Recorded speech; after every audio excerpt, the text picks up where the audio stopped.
mental pain and physical pain has a lot of things in common. When you have acute pain, be it mental or physical, it's very easy to pinpoint and see exactly where it is, and you can actually work with that.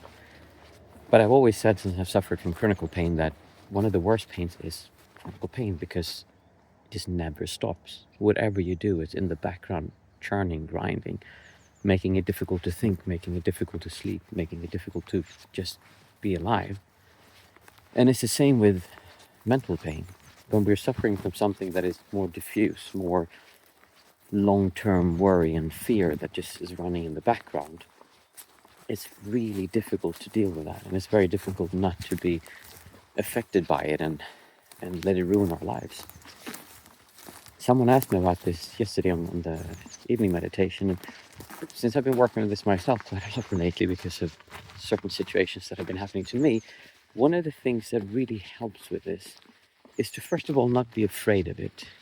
It's just feelings. We don't need to fear who we are and what we're experiencing. There's no reason to worry about that or feel that you're not allowed to feel it, or that something bad is going to happen if you feel it.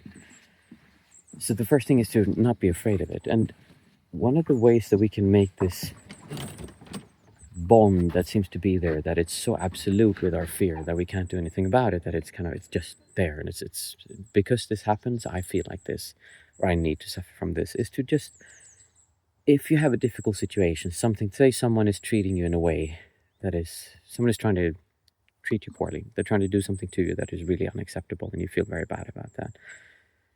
When you sit and meditate, or just in general, just feel, what would it feel like if this was completely resolved? What would it feel like if this was not a problem anymore? If all of these issues had just resolved themselves and I don't have to worry about this anymore? What would that feel like? And just sit with that feeling, and what you'll see is you'll go from feeling really bad to, oh, that would be so nice. That would be such a relief. And when you stop being so condensed, so pressed into the idea that I need to protect myself, I need to do this, all of a sudden you open up your eyes and you say, okay, I don't need to, that there might be other options that you weren't even available to you before, because you were so narrow-mindedly looking at defending. And it also opens up your eyes and people around you, because when you go to someone and you have a conflict and you come at them with aggression or anger, they're much more likely to be defensive than if you come and you're open and say, hey, I want to find a solution. And the other thing that happens is that you'll see that once you do this enough times, it becomes obvious that why the heck are you making yourself feel bad?